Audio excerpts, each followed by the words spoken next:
Hola, buenas tardes. Muchísimas gracias por su asistencia. Mi nombre es Enrique Monge y voy a hacer un poco Habla, de... habla, que habla, que No, no habla. hace falta. Así. Así vale.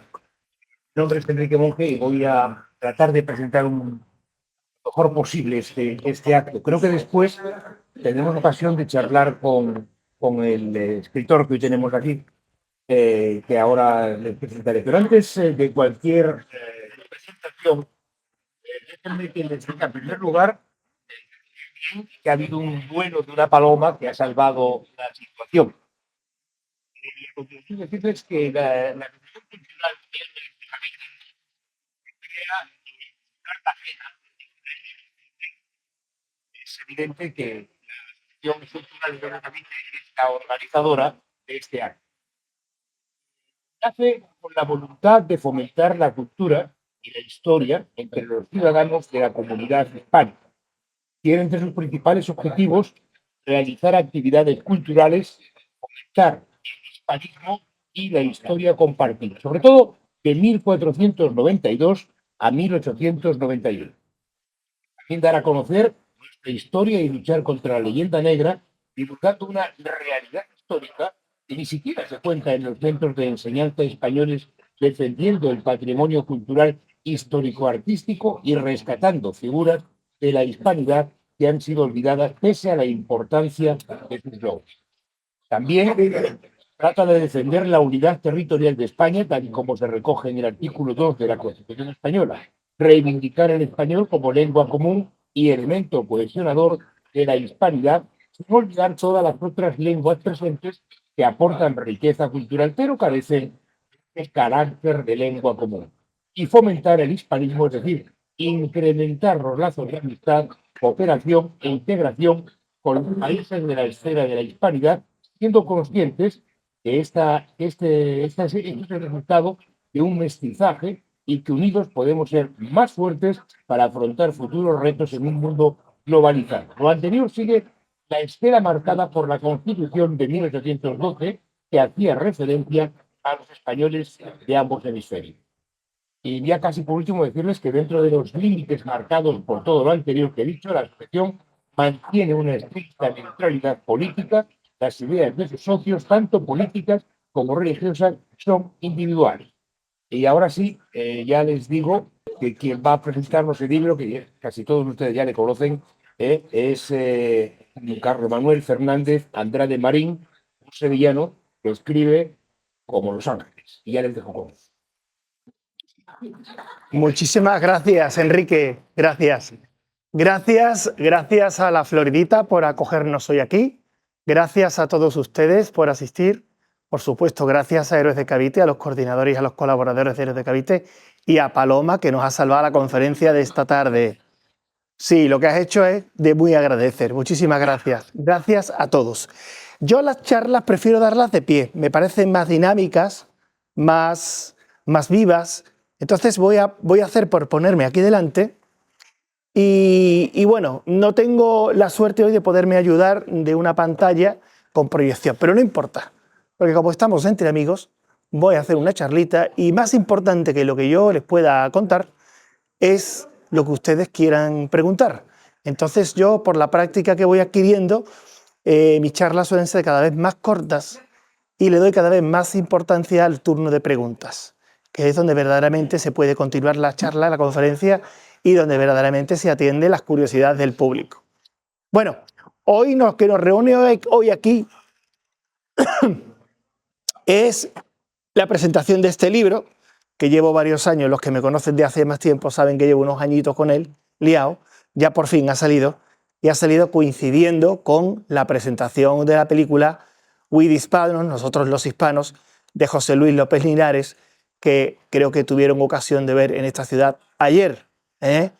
Creo que la película va a ser un éxito. La película está hecha con muchísimo cariño, con muchísima dedicación, igual que el libro, y sobre todo refleja una realidad que no ha sido contada o que ha sido muy maltratada historiográficamente. Pues bien, aprovechando la efeméride de los 250 años de la Declaración de Independencia de Estados Unidos, pues la comunidad hispana va a reivindicar la colaboración y la participación que tuvo en aquel evento histórico. Pero yo no me quiero distraer con este evento conmemorativo y me voy a centrar en el objeto del libro. Bueno, el libro son 874 páginas. No se asusten porque los que lo han leído dicen que es ameno. Eso dicen. Yo por lo menos he disfrutado mucho con su escritura. He procurado hacer un libro lo más ameno posible, lo más entretenido posible para todos los públicos. No solamente para especialistas, historiadores y numismáticos, y contar lo que yo digo en el prefacio, que es una historia no contada. Es decir, esta es una historia que verdaderamente sorprende. Y sorprende porque se desconoce. O sea, el hecho de que Estados Unidos adoptara una moneda española como divisa oficial nacional es un hecho que nos suena raro a todos. Y nos suena raro porque nunca nos lo han contado. Pues bien, yo creo que hacía falta que alguien lo contara y yo he querido aprovechar esta oportunidad para hacerlo. Yo les voy a contar muy brevemente cómo esto tuvo lugar. Evidentemente no puedo profundizar, no voy a entrar en muchos detalles, pero sí que me interesaría que en media hora, 40 minutos, porque creo que no debo hablar más, en esos 40 minutos se quedaran con la idea general de cómo esto fue posible. Y después estaré encantado de contestar todas las preguntas que ustedes quieran hacerme. Bien, cuando pensamos en la palabra dólar, lo primero que se me viene a nuestra mente es un billete verde, en papel. El dólar de Canadá, de Nueva Zelanda, pero fundamentalmente el dólar de Estados Unidos. Dólar es un término que hace alusión a una unidad monetaria. Muchos países en el mundo hoy tienen el dólar como unidad monetaria. Pero el dólar que más viene a nuestra mente es el de Estados Unidos porque es la primera potencia mundial. Es evidente. El billetito verde con la efigie de George Washington. Sin embargo, la palabra dólar significa otra cosa diferente. Dólar significa moneda gruesa de plata. Moneda gruesa de plata. Y es una palabra que tiene raíz alemana. Es una palabra que nace en el siglo XV-XVI, en el centro de Europa, en un valle donde se descubren, sorprendentemente, unas minas de plata muy abundantes. Eso ocurre a finales del siglo XV. Es el Valle de San Joaquín, en la que hoy es la República Checa, que antes formaba parte del Imperio Alemán. Está en la parte conocida históricamente como de los Sudetes. Les sonará a ustedes por los acuerdos de Múnich de 1938. Pues bien, ahí se cuenta el Valle de San Joaquín. Y el Valle de San Joaquín en alemán se pronuncia Saint-Joachimsthaler. Tal en alemán es valle, Thaler significa oriundo del valle, Thaler significa oriundo del Valle de San Joaquín, que era como se llamaban estas gruesas monedas de plata. Pues bien, ese nombre se extendió por toda Norte Europa y se traspuso a otros muchos idiomas, entre ellos al inglés. Los ingleses cambiaron fonéticamente la palabra y acabaron pronunciándola como dólar. Así tenemos que en el siglo XVI, XVII y XVIII, cuando se aludía al término dólar, se aludía a una moneda gruesa de plata. Bien, ¿qué es lo que ocurre? Que las 13 colonias de Norteamérica no tenían dinero. Antiguamente, el dinero era la plata y la plata era el dinero. ¿Por qué? Porque lo que tenía valor eran los metales preciosos, el oro y la plata. No es como las unidades monetarias actuales, que son unidades monetarias fiduciarias, donde tenemos 1 euro, 5 euros, 20 euros, que no vale por el soporte. El soporte de esos 20 euros, el papel con el que está hecho esos 20 euros, no vale los 20 euros. Es un valor otorgado por el Estado emisor. Sin embargo, en aquella época, en el siglo XVI al XVIII, el dinero era el metal precioso y la unidad monetaria era una determinada cantidad de metal precioso al peso. ¿Qué es lo que ocurre? Que los estados, los reinos que tenían plata, tenían dinero. Los estados que no lo tenían, no tenían dinero. China no tenía plata, Inglaterra no tenía plata. Y tenían que estar permanentemente emitiendo pagarés. Los pagarés son dinero papel. Esos billetes, esos documentos con los cuales se expresaba que valía por el equivalente a tantos pesos en plata, ¿vale? Por ejemplo, en las 13 colonias se hizo muy común en el siglo XVII y XVIII, dado que no tenían plata, no tenían dinero, porque además la metrópoli inglesa dictaba una serie de leyes comerciales que extraían todos los recursos y todas las riquezas de las colonias, de las 13 colonias.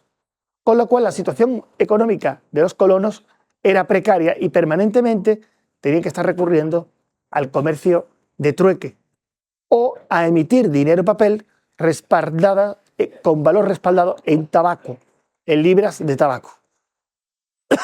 A lo largo del siglo XVIII, la moneda hispanoamericana se fue introduciendo en las 13 colonias. ¿Por qué la moneda hispanoamericana? Pues por una razón muy sencilla. Porque la corona española en el siglo XVI vive un proceso de expansión económica y militar y su moneda, la moneda de 8 reales, encuentra un gran respaldo que no ha tenido ninguna otra moneda europea. En un primer lugar, encuentran las minas de Potosí y Zacatecas en la Nueva España y en lo que hoy es Bolivia, el antiguo Alto Perú, que proporcionaron una cantidad inmensa de plata, como nunca antes los estados europeos habían conocido.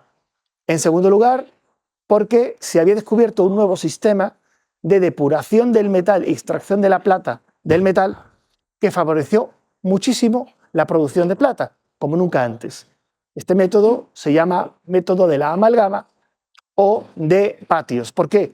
Porque se usaba un estanque donde se vertía el mineral, donde estaba la plata incrustada, mezclándolo con mercurio o azogue, y habida cuenta de una reacción química que tenía lugar a lo largo de días a la intemperie, se formaba una amalgama. La plata químicamente se separaba del mineral y se unía al mercurio. Después era relativamente fácil extraer la plata mediante la fundición. Y en tercer lugar, la expansión de la monarquía hispánica por 3 continentes. Por sus territorios circulaba la moneda española e hispanoamericana. Y eso fue lo que hizo posible que la moneda hispana se extendiera por el mundo. Esto combinado, estas 3 circunstancias combinadas durante 150, 200, 250 años, es lo que hizo posible que finalmente pues la moneda española hispanoamericana se convirtiera en la moneda más usada en el hemisferio oriental, occidental, incluso oriental. Bueno, no les he explicado por qué la moneda española e hispanoamericana de 8 reales se convierte en la moneda del mundo occidental. Para analizar eso tenemos que ver cómo nace el real de A8, que es de la moneda de las cuales les estoy hablando. El real de 8 es una moneda la más gruesa de las acuñadas por el Reino de Castilla en plata. Antiguamente los reinos acuñaban en metales preciosos, oro, plata y bronce o cobre, ¿vale? Las de oro para más alto valor, las de plata para un amplio espectro valorativo y las de cobre o bronce para lo que son los céntimos de euro equivalentes actualmente. En Castilla, precisamente esta mañana, me enseñaron una moneda que había acuñado el monasterio de Sahagún en tiempos de Alfonso VII. Porque en la Edad Media, en Castilla, las ciudades acuñaban moneda, los monasterios acuñaban moneda, las abadías acuñaban moneda, los nobles acuñaban moneda y además esa moneda convivía con moneda medieval, moneda visigoda, moneda islámica. Era un guirigay monetario. Entonces llega un señor que se llama Pedro I, ¿vale?, que fue rey de Castilla, accede al trono en 1350 y decide imponer una reforma monetaria y crear una moneda que sea a partir de ahora la moneda del Reino de Castilla, la moneda del rey. Y esta moneda del rey, que es una monedita así pequeñita de plata, de unos 4,3 gramos, será la que se llame la moneda real, la moneda del rey. Por si hubiera duda, dejará clara en su impronta una corona con una letra inicial debajo de la corona, que es la letra inicial de su nombre, Pedro I. Pues bien, el real nace con Pedro I aproximadamente en 1365. Todos los reyes posteriores acuñaron reales. Los reyes católicos fijaron en su segunda reforma monetaria el valor de real en 34 maravedís. Y esto será muy importante. Será muy importante para lo que comentaré a continuación. Se descubre América, se conquista Tenochtitlán y se decide imponer un sistema económico monetario acorde al europeo. Para eso La corona envía en 1535 a un virrey que se llama Antonio de Mendoza. Y Antonio de Mendoza, que lleva la orden de crear la moneda, la Casa de Moneda de México, la primera de todo el continente americano, se encuentra de que hay un desorden monetario en una sociedad que no está todavía monetizada y donde circula mucha moneda falsa. Mucha moneda falsa, muchos pesos de oro falsos. Se llamaba peso de oro al ducado de la corona de Castilla. Ustedes recordarán, hace muchos años había una marca de tabaco que se llamaba Ducados. ¿Y qué tenía Ducados en su cajetilla? Tenía una monedita de oro con las dos caras de los reyes católicos mirándose.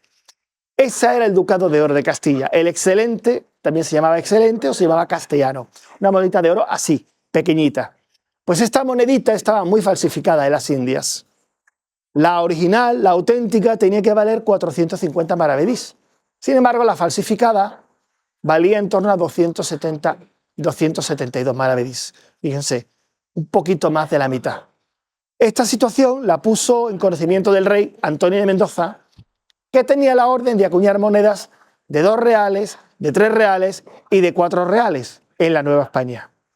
Entonces le escribe al rey diciéndole: Majestad, no he acuñado monedas de 3 reales para que no se confundan con los de 2 ni con los de 4.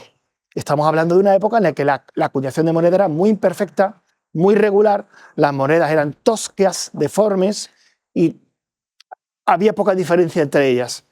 Y le dice al rey: y además circula un peso falsificado, mezclado en demasía con cobre, que tiene el valor de 272 maravedís. Da la casualidad de que 272 maravedís es, si lo divido entre 8, me da 34 maravedís, que es el valor del real.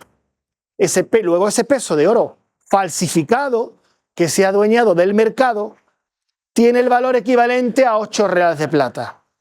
¿Por qué no acuñamos una moneda de 8 reales de plata y ayudamos a eliminar el peso de oro falsificado? Entonces la corona contestó diciéndose: hágase así, si así es menester.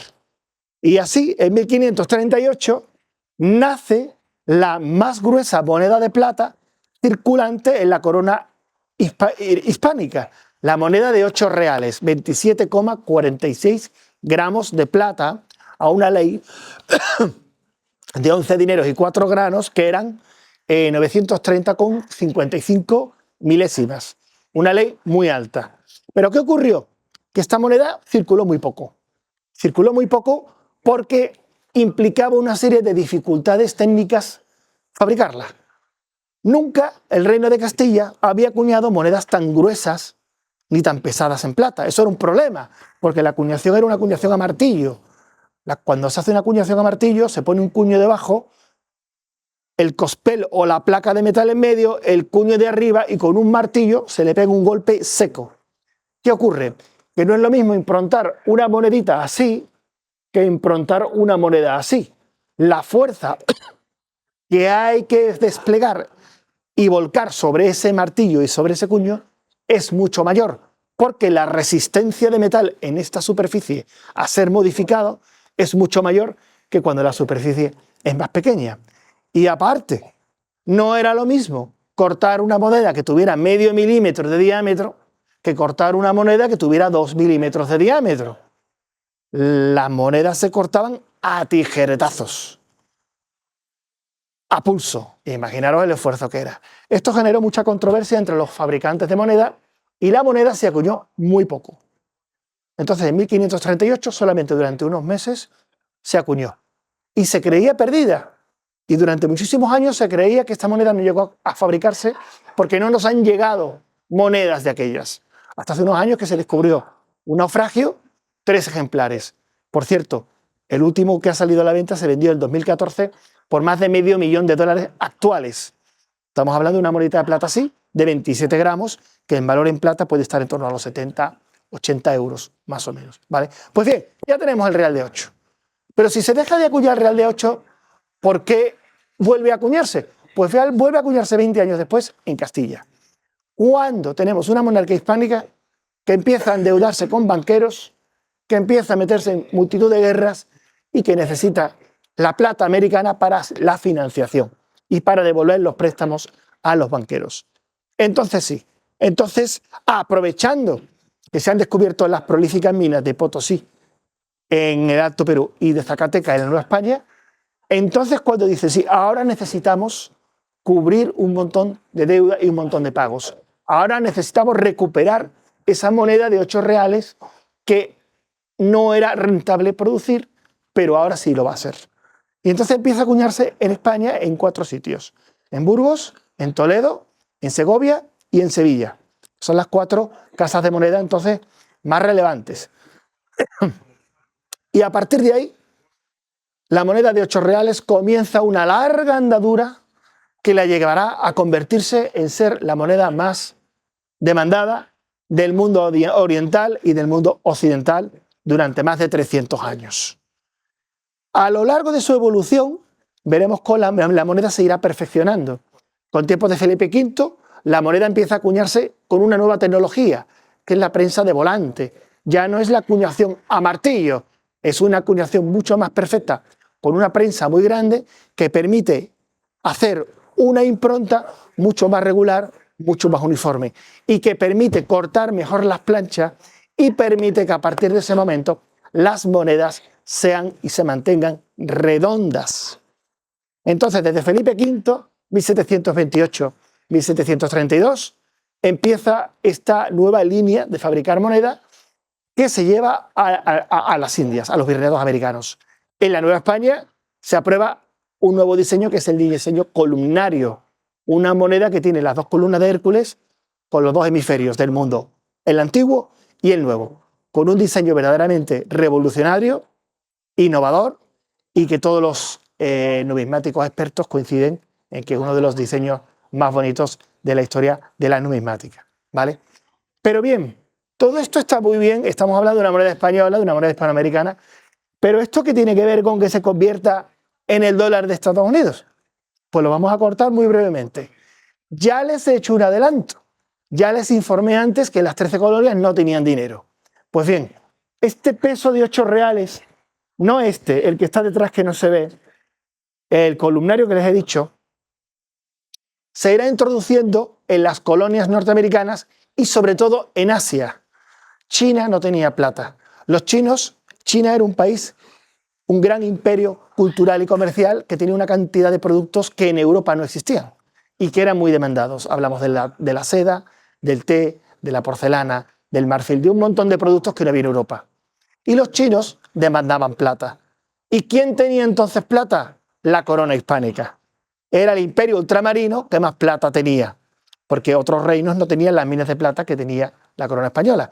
Y además no solamente tenía la corona española plata, tenía mercurio, que era la sustancia, el metal necesario para depurar la plata con el método que les comentaba anteriormente.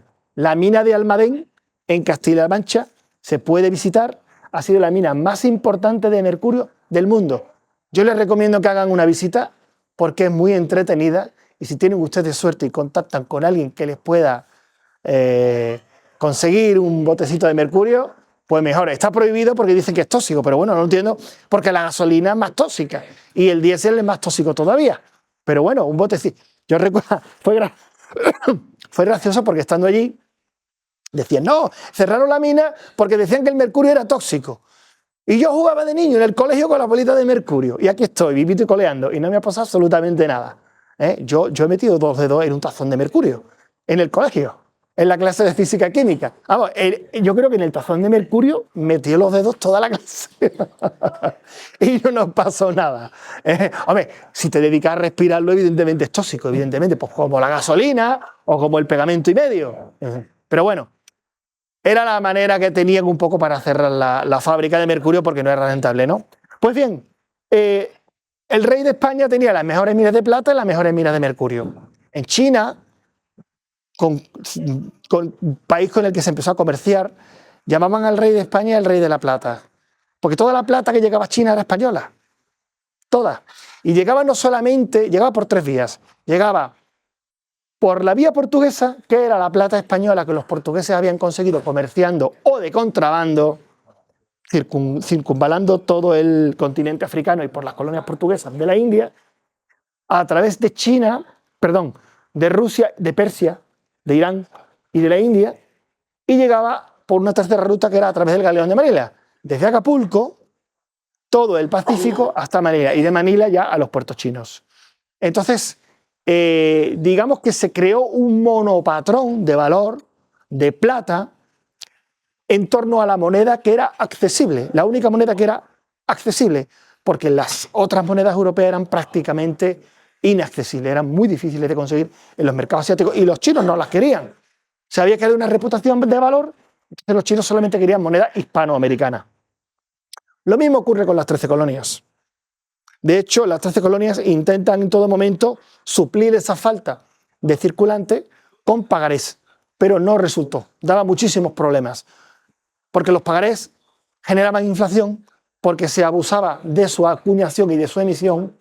Los comerciantes colonos pagaban en pagarés devaluados a los comerciantes londinenses de la metrópoli, y los comerciantes londinenses de la metrópoli elevaban quejas a la corona inglesa para que restringieran estas prácticas, porque les hacía perder dinero. Entonces se prohibió la emisión de pagarés a mitad del siglo XVIII en las 13 colonias. Hablamos de 13 colonias que eran autónomas. No había un gobierno virreinal como en la América española. Eran 13 colonias con 13 consejos de colonias. Cada colonia tenía sus libras, sus chelines y sus peniques, que lo único que tenían en común era el nombre. Tenemos 13 colonias y 8 libras, chelines y peniques diferentes. Con lo cual, cada colonia emitía su papel moneda y era un guirigay. Finalmente, esta situación, ellos se fueron dando cuenta de que la economía colonial anglosajona necesitaba un respaldo en una moneda sólida y fuerte. Y esa moneda no era otra que la que ellos llamaban el dólar español, la moneda gruesa de plata española, el Spanish dollar. Y fue así como a lo largo del siglo XVIII la moneda española hispanoamericana se convirtió en la moneda circulante en las 13 colonias. Y así llegamos a 1776, cuando los colonos se revuelven contra la metrópoli británica. Claro, para sufragar una guerra hace falta dinero. Ya lo dijo un dictador francés. Las guerras son caras. Para ganar una guerra hace falta dinero, dinero y más dinero. Sin duda hay guerras más baratas, decía, pero son guerras que se suelen perder. Pues bien, los colonos tuvieron la gran suerte de tener la moneda hispanoamericana y además tener una corona española que fue la gran financiera de la independencia de Estados Unidos. Muchísimos pagarés fueron emitidos por el gobierno continental de los Estados Unidos, respaldado con moneda española, con la moneda española que la corona española les suministraba. Porque ahí la gran financiera fue la corona española, no fue la corona francesa. Los franceses se han llevado el protagonismo, pero no. Bueno, ¿han visto la película? Una pregunta que les quiero hacer. Levanten la mano los que han visto la película. Ah, vale, entonces sabéis ya de lo que les estoy hablando. Ahí está mi gran amigo Manuel Olmedo Checa, que habla de los franceses. Y hace un comentario bastante gracioso, ¿no? Entonces, claro, cuando la guerra termina, la guerra se salva con la financiación española y con la comunidad hispanoamericana, en base a las leyes que dicta Carlos III, instando a sus vasallos de América a contribuir de su propio peculio para contribuir a la independencia de Estados Unidos. Cuando termina la guerra, el Congreso Continental nombra un comité para estudiar cuál va a ser la moneda oficial nacional de la nueva república. Y lo hicieron bien, porque nombraron un comité, hicieron un estudio de todas las monedas que conocían, lo cual no quiere decir que la mayoría de ellas estuvieran disponibles, lo cual no era el caso. Y finalmente, tras sendas deliberaciones, el 6 de julio de 1785, tras un informe brillantísimo de Thomas Jefferson fue un erudito estadounidense al cual se le atribuye la nada más y nada menos Declaración de Independencia de los Estados Unidos. Pues Thomas Jefferson manda un informe al Congreso en 1784 diciendo: el dólar español es la moneda que tenemos que adoptar porque es la que conocemos, es la que conoce la gente, es la que tiene un valor adecuado, es la que sus múltiplos y sus divisores permiten un fácil cómputo de nuestras operaciones cotidianas. Y eso fue demoledor. Así que el 6 de julio de 1785, el Congreso de los Estados Unidos aprueba por unanimidad la adopción del Spanish Dollar o dólar español o real de 8 español o peso hispanoamericano como moneda oficial nacional de la República. No como moneda de curso legal simplemente, no, como moneda oficial nacional de la República. Y así es como una moneda española hispanoamericana se convirtió en el primer dólar de los Estados Unidos de América.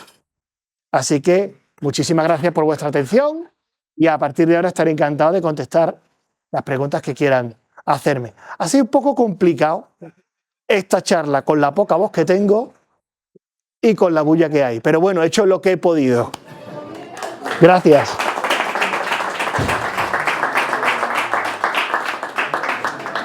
A ver, ¿quién tiene alguna pregunta? Estaré.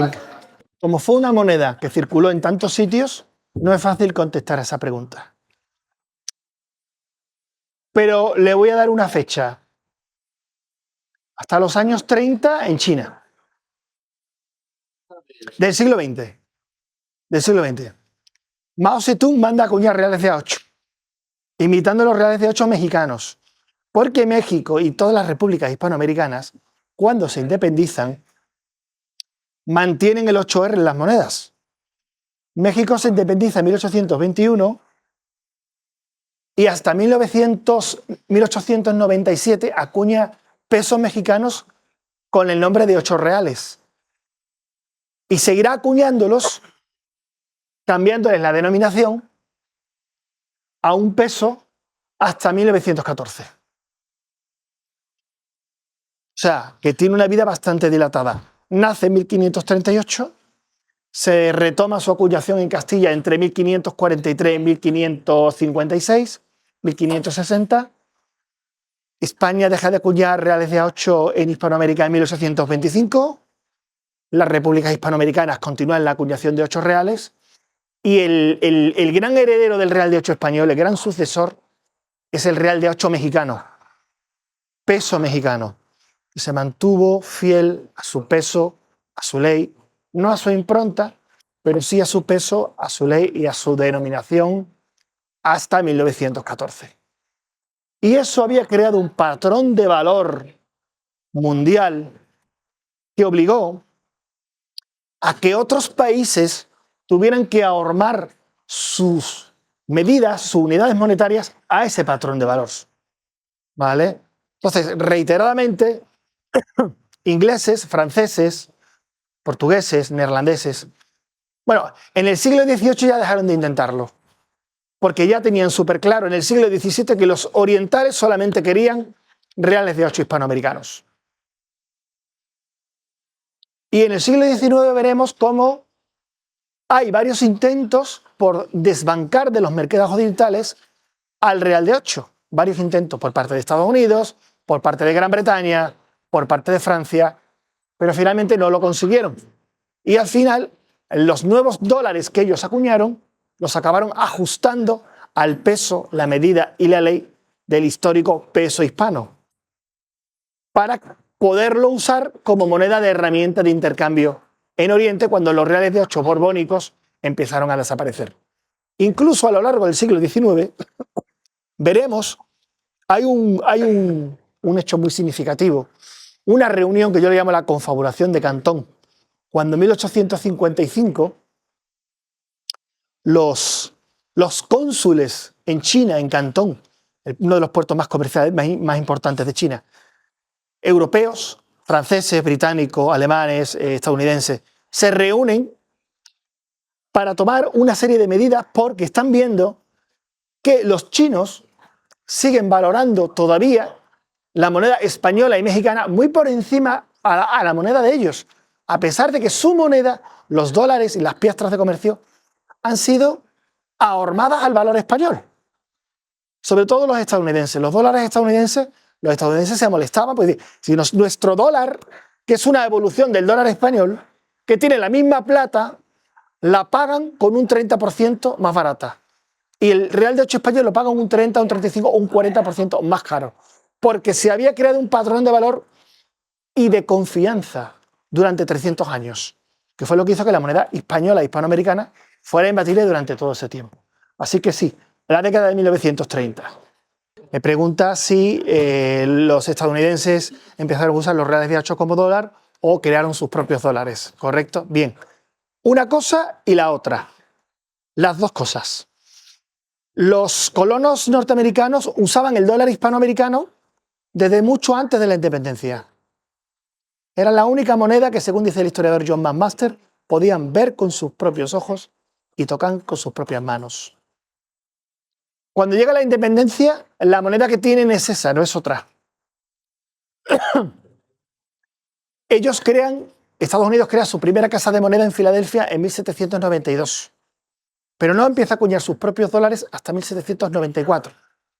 Desde 1785 hasta 1794 van 9 años en las que las únicas monedas de $1 oficial nacional de la República que circulan por el país son los reales de 8 españoles.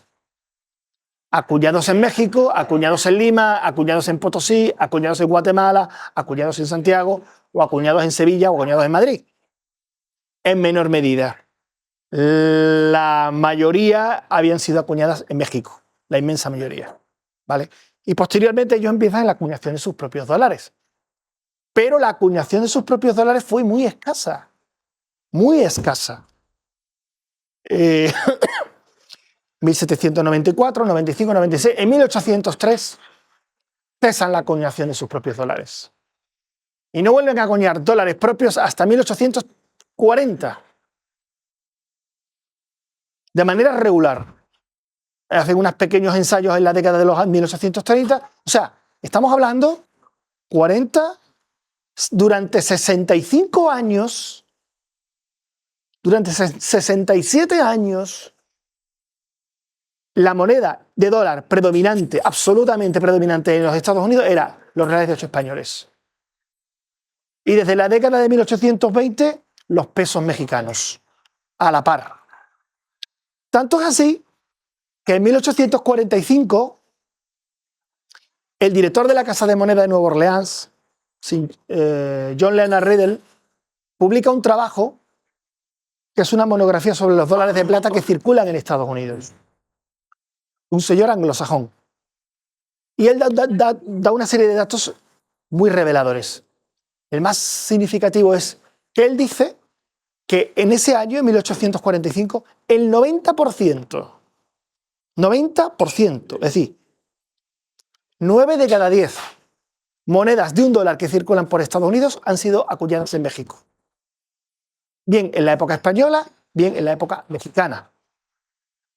¿A que no nos lo habían contado? Ni muchas cosas, ni eso ni muchas cosas. Pues eso es uno de los datos reveladores que yo cuento en el libro. Claro, han contado la historia anglosajona desde el punto de vista anglosajón. Entonces, es una realidad hispana que se ha soslayado, que se ha ocultado, que se ha orillado y que ahora tanto José Luis López Linares como otros muchos historiadores actuales y divulgadores de historia están reivindicando, aprovechando la efemérides. Ya iba siendo hora de que se hiciera justicia histórica, ¿no? Me pregunta si los reales de 8 que se acuñaron en Potosí en la década de 1640, es que en 1640, 1650 hubo un gran escándalo en la ceca de Potosí, porque se estaba falsificando moneda desde la propia fábrica de moneda. No falsificando, se estaba creando una moneda legal, oficial, pero con la menos plata de la que legalmente tenía. Bastante, como con un 40 o un 50, incluso un menos. Eso se llama moneda feble. Feble es una palabra que viene del latín, significa débil, porque eran monedas que tenían una ley débil. La ley es la proporción de metal precioso que tiene una moneda. A mejor ley en la moneda, más cantidad de metal precioso, ¿vale? Entonces, se descubrió un escándalo de corrupción de la época. Entonces él me preguntaba si esas monedas tenían el mismo valor que tenían las monedas que tenían el valor correcto. No, para nada. Para nada. De hecho, esas monedas fueron malditas, fueron perseguidas y fueron fundidas la mayoría. Supuso un escándalo tremendo de desprestigio de la monarquía hispánica, porque la moneda de 8 reales española era mundial. se traficaba con ella no solamente en el Pacífico, sino en Europa y en el Mediterráneo. Y entonces supuso un gran descrédito. Desde la corona de Castilla española se editaron normas para requisar toda esa moneda, fundirla y sacar monedas nuevas. Tal fue el afán, pero claro, era una moneda que se había desperdigado por todo el mundo. Y entonces la mala fama de esas monedas con peor ley y por supuesto menos valor, porque lo que daba el valor a la moneda es el metal precioso. Si yo tengo una moneda con un 93% de plata y tengo otra con un 40%, pues fíjate qué diferencia de valor, de un 40 a un 93. Entonces todas esas monedas fueron requisadas, fundidas, y para intentar lavar la imagen se decidió aprobar un nuevo diseño para las monedas de las cecas de Lima y de Potosí, que fue el columnario, que se retoma el diseño columnario a partir de 1650.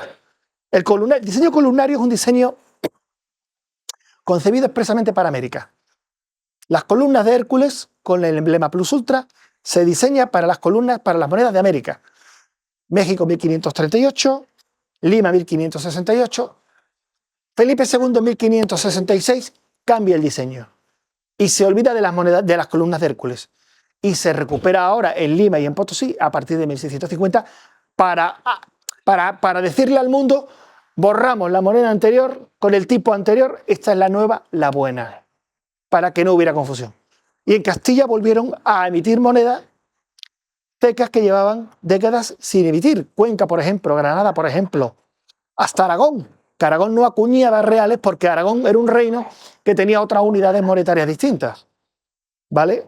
Pues Aragón tuvo que acuñar, en Zaragoza se acuñaron reales, 8 reales, para intentar absorber toda esa plata de esa moneda falsificada y reintroducirla en el mercado lo antes posible, ¿vale? Pero evidentemente si el valor de la moneda es la plata que contiene y si la plata es mucho menor, pues evidentemente vale menos. Y ya cuando se extiende el descrédito, muchísimo menos. Bueno, pues muchísimas gracias por vuestra asistencia. Lamento las circunstancias, pero bueno, lo hemos conseguido y espero que hayáis podido tener una idea y un porqué de cómo la moneda hispanoamericana, no lo olvidemos, española hispanoamericana. Así que muchísimas gracias.